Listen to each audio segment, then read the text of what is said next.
والسلام على سيدنا مولانا رسول الله وعلى آله وصحبه أجمعين. اللهم افتح علينا حكمتك وانشر علينا رحمتك وعلمنا من لدنك علما ينفعنا في الدين والدنيا يا كريم. Praise to Allah subhanahu wa ta'ala and peace and blessings be upon our Prophet Muhammad sallallahu alayhi wa sallam. Alhamdulillah, this is our 10th dars explaining the Mukhtasar, the book of Imam Abu Shujā al-Asfahani rahimahullah ta'ala. And our main focus for today will be Salat al-Jum'ah بإذن ta'ala. Imam Abu Shujā rahimahullah ta'ala says فصل وشرائط وجوب الجمعة سبعة أشياء: الإسلام والبلوغ والعقل والحرية والذكورة والصحة والاستيطان. وشرائط فعلها ثلاثة: أن تكون البلد مصر أو قرية، وأن يكون العدد 40 من أهل الجمعة، وأن يكون الوقت باقيا، فإن خرج الوقت أو عدمت الشروط صليت ظهرا.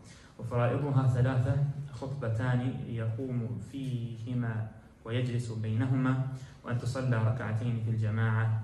وهيئاتها 4 خصال: الغسل وتنظيف الجسد ولبس الثياب البيض وأخذ الظفر والطيب. ويستحب الإنصات في وقت الخطبة، ومن دخل والإمام يخطب صلى ركعتين خفيفتين ثم يجلس.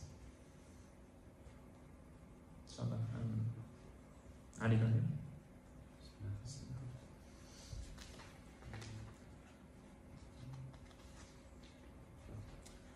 Conditions of obligatory the Friday prayer. There are 7 conditions that cause the Friday prayer to be obligatory. When the individual is a Muslim, mature, of sound mind, free, male, of sound health, and a resident. Conditions for performance.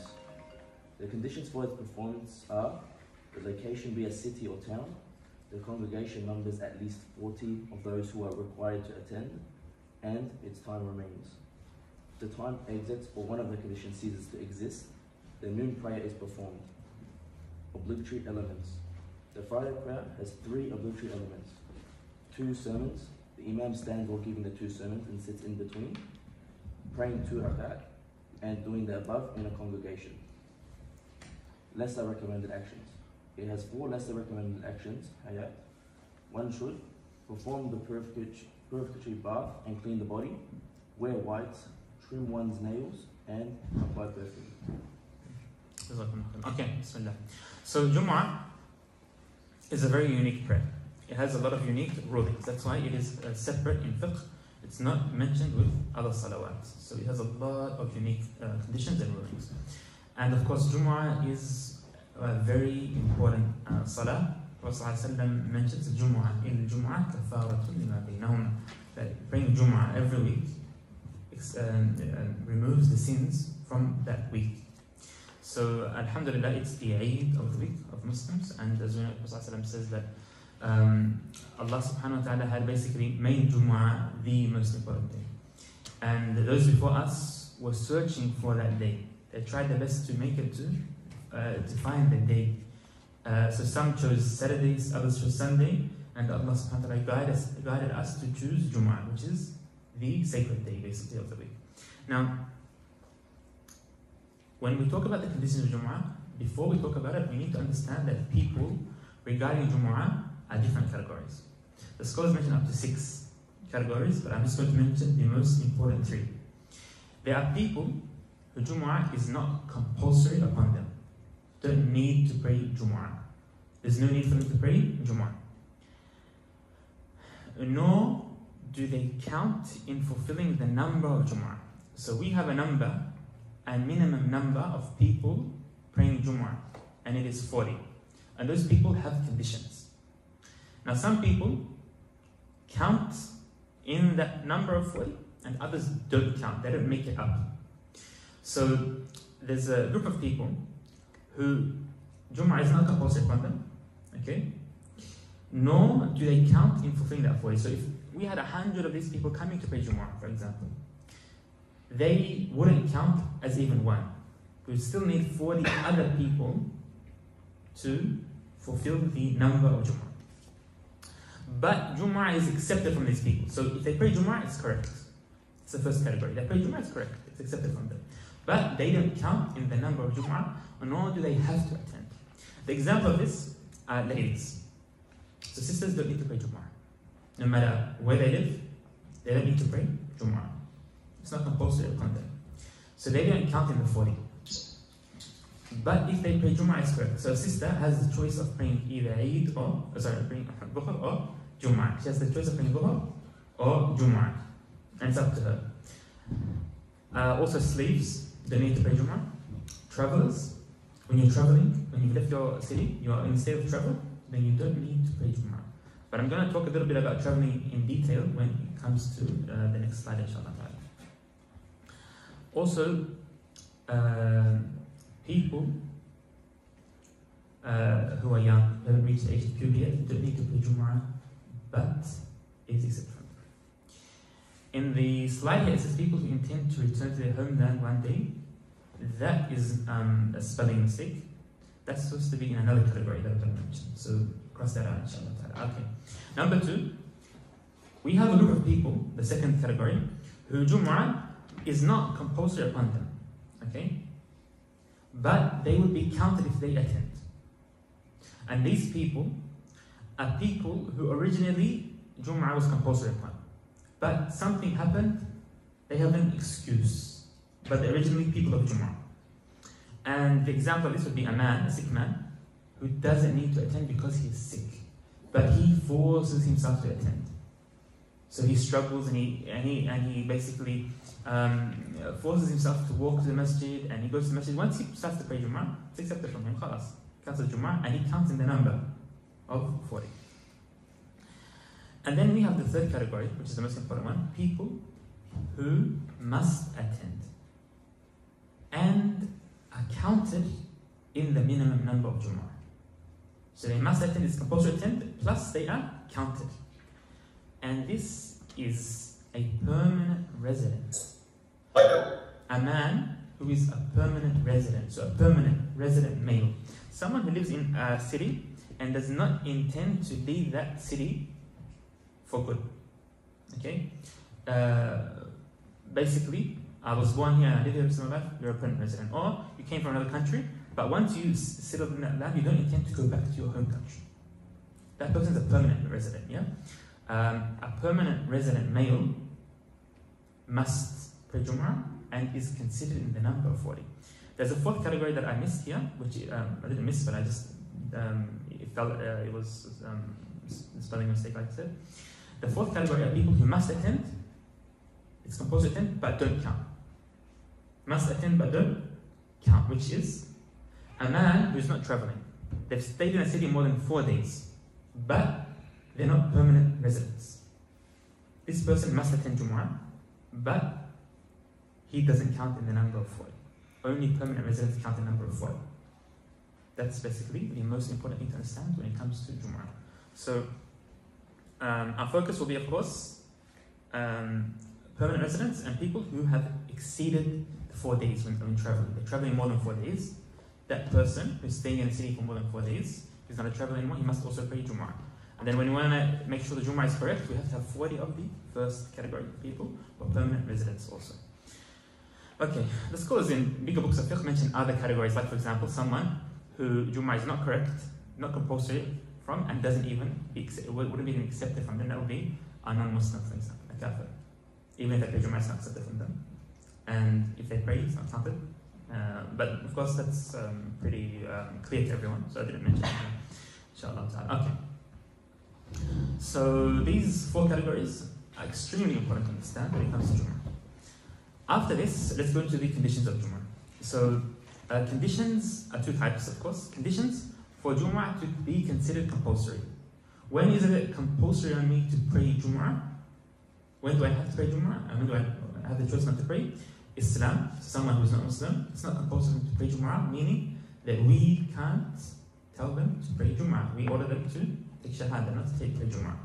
Although Allah subhanahu wa ta'ala does order everyone to pray Jumu'ah, and people could be punished in the hereafter for not praying Jumu'ah, even if they're not Muslim, but generally our focus is on Muslims when it comes to praying Jumu'ah. Number 2, puberty. Puberty is also a condition for Jumu'ah to be compulsory. To be compulsory, I mean. Sanity, so if someone's not in their mind, they don't have to pray, and they don't have to do anything, of course. Being a male, and health. Health means that you are well enough to attend the Jum'ah, you're not going to harm yourself, you're not going to harm anyone else. And inshallah, in future classes, we'll talk a lot about health conditions that allow you to not pray Jum'ah. And then being a resident in the city of Jum'ah, like I said, if your residency means that you're staying over 4 days in that city, then you must pray Jum'ah, but you're not counted. If you're staying for good, then you are also counted in the number of Jum'ah. But both of these people must pray Salat al-Jumu'ah if there is a Jum'ah in that city with the conditions of Jum'ah. Okay, what about the conditions for Jum'ah to be correct? Once we have these people, okay, what are the conditions of Jum'ah to be correct? Is Jum'ah, when can we make a judgment on Jum'ah that it's correct, that it's accepted? A Jum'ah that is correct is a Jum'ah that is done in the time of Dhuhr, including the khutbah. Some mosques today, they start khutbah before the adhan and they pray after. In Ramadan, that doesn't count. That does not count. Both khutbahs need to be in the time of Dhuhr. And Imam Shafi'i himself, in his book he mentions this himself. So he says, لو أن رجلا خطب قبل الوقت فأعاد الخطبتين في الوقت صح وإلا لم يصح. Imam Shafi'i says this in his book which is very clear. He says if someone was to do khutbah before the time of Dhuhr enters, if he repeats his khutbah in the time of Dhuhr, it's correct. If not, it's not correct. And repeating the khutbah means repeating the integrals of the khutbah, the arkan, the pillars of the khutbah. So, alhamdulillah, and salat, those things that we're going to mention, inshallah ta'ala. The rest of the khutbah, the details, they need to be repeated, of course. Okay, so to be held in time of Dhuhr, to be held inside a city. Inside a city. So, if we decide to all go together, go outside of the city. Pray for the Jum'ah, for example, in where? Geelong is a city, but it's a different city. So they have their Jum'ah, but maybe if someone went to, I don't know, the Grand Plains or something, and decided to pray Jum'ah in the outback, can't pray Jum'ah. If we're going for a camp, we can't pray Jum'ah together. We can't establish Jum'ah. It has to be done in a city. For the first rak'ah to be done in congregation. So congregation is a condition for this salah. There's some salawat that must be done in congregation only. Congregation is a condition. When we say Allahu Akbar, we intend to pray in congregation. It's a condition for Jum'ah, for the Imam and the person behind the Imam. So the first rak'ah, okay, must be done in congregation. But the whole salah doesn't need to be done. If you pray one rak'ah with the Imam and then you decide, the Imam, mashallah, is reading for 1 hour, he's reading Surah Al-Baqarah. So you say, you know what, I did one rak'ah with the Imam, I'm going to cut off from the Imam and finish my second rak'ah quickly and leave Jum'ah. Your Jum'ah is correct. Jum'ah is correct. Okay. For there to be 40 men who are permanent residents, these men must attend the khutbah and the salah. How much of the salah? The first rak'ah of the salah. Okay. And not to have too many Jum'ahs in the same city that exceed the number that is needed. Okay. So if we have, for example, 20 Jum'ahs in the city, in Melbourne, for example, and we need 30 Jum'ahs to fit everyone, then everyone's Jum'ah is correct, inshallah. If we only need 30, but we have 40 Jum'ahs, then 10 of them will not be correct. Which 10? The ones who start Salah last. So Takbirat al-Ihram. You count from Takbirat al-Ihram. With the first 30, so we have 40, 10 are correct, 10 are not correct. The first 30 to say Allahu Akbar, the Jum'ah is correct. Okay? And of course, if a Khatib doesn't fulfill the conditions of Jum'ah, his Jum'ah is not even considered. So if we have 50 Jum'ahs, but most of the khutbah, about 25 of them, don't fulfill the conditions of Jum'ah. They don't say, Allahumma salli ala Muhammad, they don't read an ayah in the khutbah, we don't consider the Jum'ah. We don't count that. We only count the Jum'ahs that fulfill the conditions. Okay. And of course, the reason of this is that Imam Shafi'i, he was very strict on this, and all of his followers and all the other Imams, even the Hanbalis, the Malik, the Hanafis, and the Malikis are strict on Jum'ah not being done without a need. Jum'ah is not a salah that we're supposed to pray everywhere, like Jama'ah. Show people that we have a million Jum'ahs, yeah? A lot of people are like, let's go, spread Jum'ah, let's do Jum'ah everywhere, do it in the school, do it in the classroom, do it in our community center. That's not what Jum'ah is meant for. Jum'ah is meant for everyone to get together in as minimum places as possible. That's what Jum'ah is meant for. So what people do with Jum'ah now is wrong, according to all four madhabs. Now, the Hanafi madhab is a little bit easier when it comes to having more than one Jum'ah. They don't say the other Jum'ahs are incorrect, but generally inside the madhab, most scholars will believe that too many Jum'ahs is an issue, and most scholars believe that extra Jum'ahs are not correct. Most of the scholars, the majority of the scholars. So it's something to keep in mind, of course. Okay. Now, what are the elements, the obligatory elements of the Jum'ah, the integrals of the khutbah? When do we consider a khutbah to be a correct khutbah of Jum'ah? A khutbah that counts. If the khatib doesn't do these things, alright, according to the madhab, his khutbah is not correct. Okay, number one. He has to do hamd, to praise Allah subhanahu wa ta'ala in both khutbahs. He says, Alhamdulillah, Inna alhamdulillah, anything like that basically, okay? But he has to praise Allah by saying Alhamdulillah in both khutbahs, not only one, in both. Number two, sending salah upon the Prophet ﷺ in both khutbahs. Okay? Imam Shafi'i says that a khutbah, it's an act of worship that has shahada in it. And shahada and salah are always two conditions when it comes to these types of ibadahs. In salah, it's a condition to send salah upon the Prophet ﷺ also, according to Imam Shafi'i. We say in salah, ashhadu an la ilaha illallah wa sallallahu salli ala Muhammad. So it's similar to salah when it comes to the way it runs basically. And sending salah upon the Prophet ﷺ must be done by saying Allahumma salli ala Muhammad or something similar. But if you say sallallahu alayhi, is it enough? You don't mention his name or his attribute, you have to mention the name or the attribute of the Prophet ﷺ. So a condition for salah from the Prophet to be correct ﷺ, is to mention his name or his attribute, to mention him clearly. But don't just say alayhi, alayhi. That doesn't count. You have to say ala Muhammad or something like that. Okay. Also, making dua in the second khutbah for the Muslims and the Muslims. Allahumma khayr al-mu'minin wal-mu'minat wal-muslimin wal-muslimat, for example. That's a dua that should be made in the second khutbah. In the second khutbah. Alright? If someone makes dua for something that has nothing to do with the hereafter, he just makes dua and says, you know, oh Allah, make me rich or something, and then he just leaves. That dua, he's not making dua for others, he's not making dua for Muslims. That dua isn't a proper dua when it comes to the Jumu'ah. And for there to be advice encouraging taqwa in the khutbah. So it doesn't have to have the word ittaqullah, it doesn't have to have that, okay? But there must be advice encouraging people to have taqwa, to be close to Allah, to be more aware of Allah subhanahu wa ta'ala. Could be a khatib talking about Jannah and Nar, for example. A khatib talking about following the Prophet sallallahu alaihi wasallam. These things encourage people to have taqwa. But if someone starts to talk about the prices of the ACs or something, or financial situation that they're going through, if it doesn't serve the purpose of taqwa, it doesn't count. The khutbah wouldn't count. So these are the integrals or the important parts, the conditional parts of khutbah to be considered a khutbah of Jumu'ah. Okay.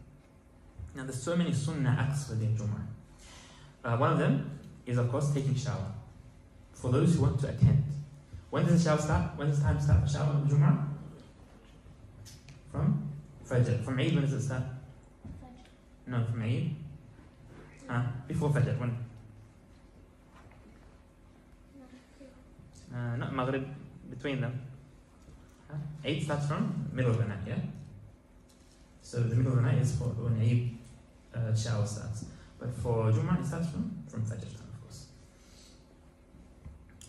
To go earlier for other than the Imam. The Imam should go late to Jumu'ah. When should he enter? He should enter after everyone's there. He enters and he goes and gives khutbah, khalas. But he doesn't sit there from Fajr doing i'tikaf in the masjid. Yeah? The Imam should enter late, everyone else should enter early. Everyone else should enter early to Jumu'ah. The earlier the better.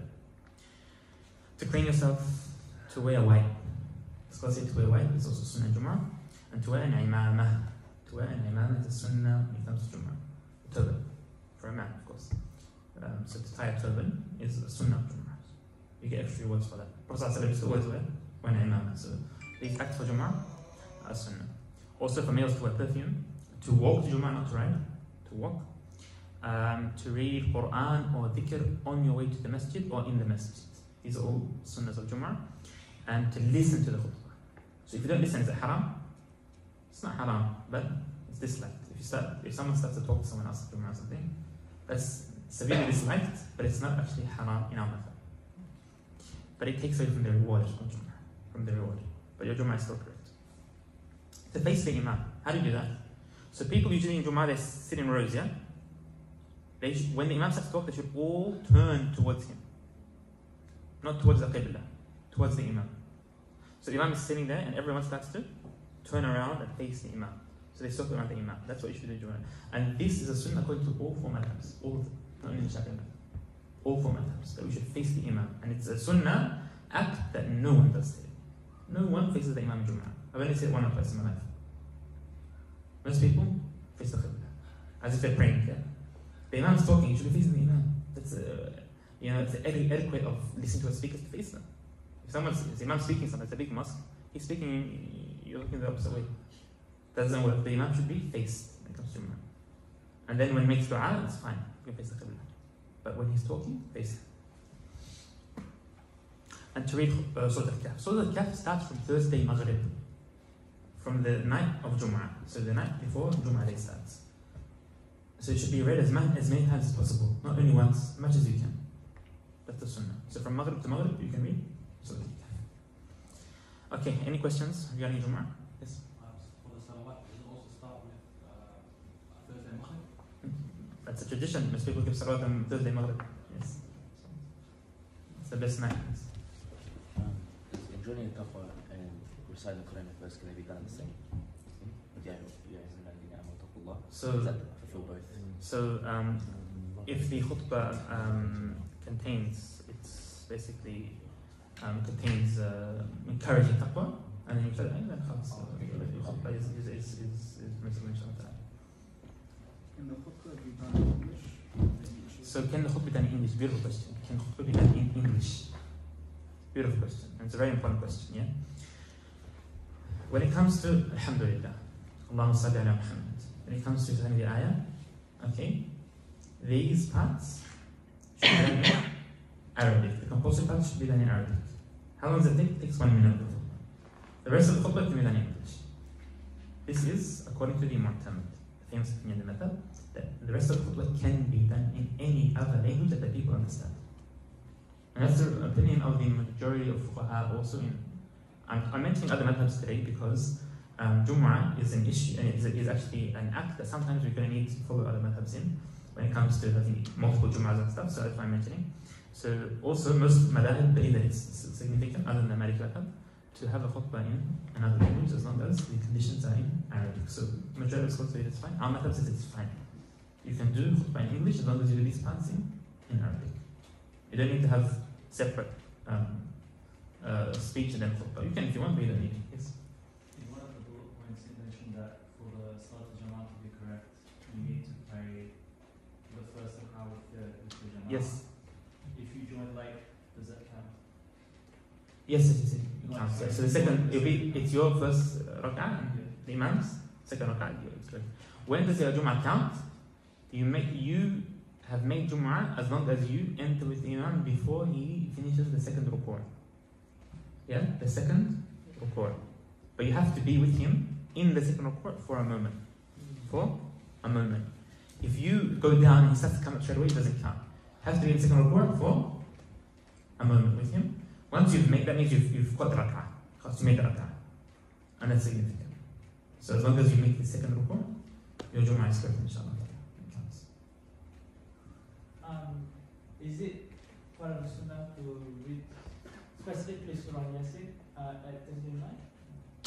So, according to the madhab, I haven't read anything in madhab that says specifically, but generally, Surah Yasin is encouraged to be read every morning and night. Every morning and night. There's so many hadith talking about the importance of Surah Yasin. I haven't memorized anything in the madhab that talks about significance on Day of Jummah. Maybe there is in other books, but I haven't personally come across that. If you miss the khutbah, you still do the 2 rakat salat. Yeah, it's fine. As long as there's 40 other people listening, you don't need to listen to the khutbah to pray. Nothing to do with it. Okay, alhamdulillah. Let's just check the group, inshallah. So, the question here says, what are the conditions of a sunnah imamah. Very nice. So, we know it's an issue for an imamah. What are the conditions for an imamah to be an imamah? Is it considered an imamah if it's loosely put on the head? So the conditions of imamah are very simple. A lot of the scholars say it's better for the imamah to have something at the back, so basically a part hanging down the back or going around your neck. But generally, some of our scholars see that even a proper hat would count as an imamah. If you don't have an imamah, you can even wear a hat. Have something on your head, basically. So the conditions of an imamah are very loose, very simple, inshallah.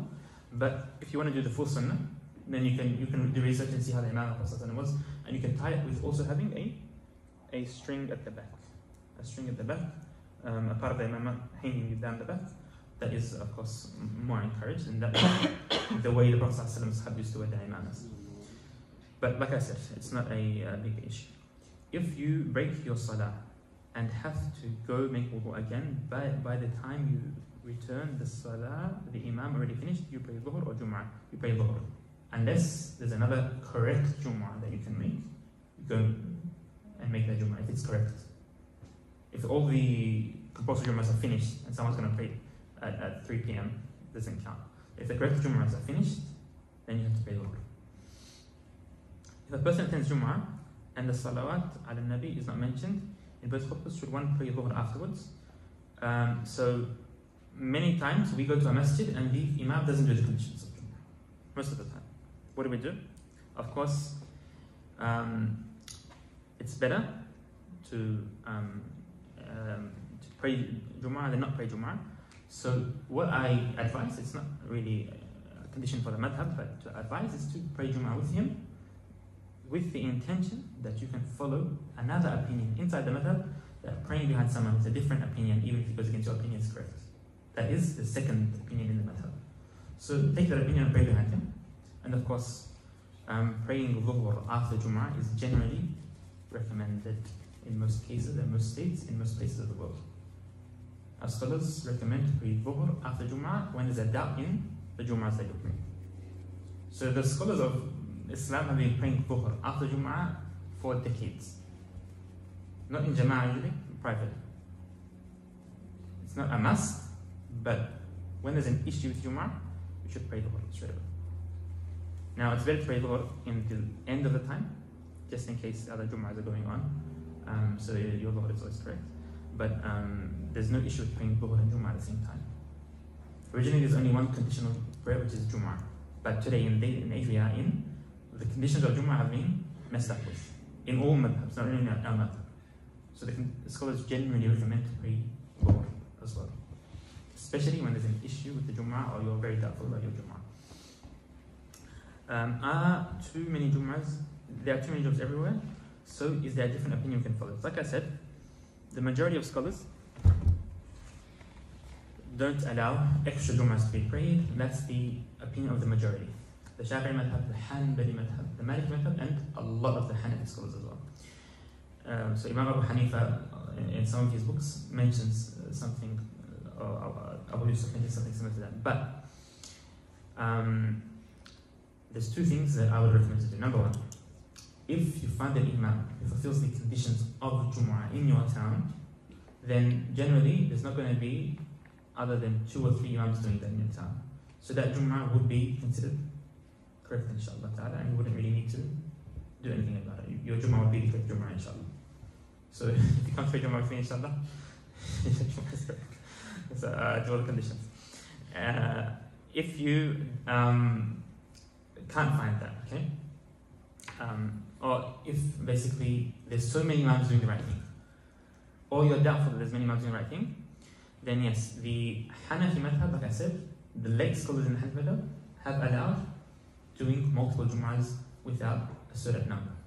Doing multiple Jum'ahs. So in that case, it's permissible, it's fine to follow Abu Hanifa in this matter when it comes to Jum'ah, inshallah. There's no issue with that, inshallah. No. Okay, so after Jum'ah, we talked about Eid and we talked about Kusuf, didn't we?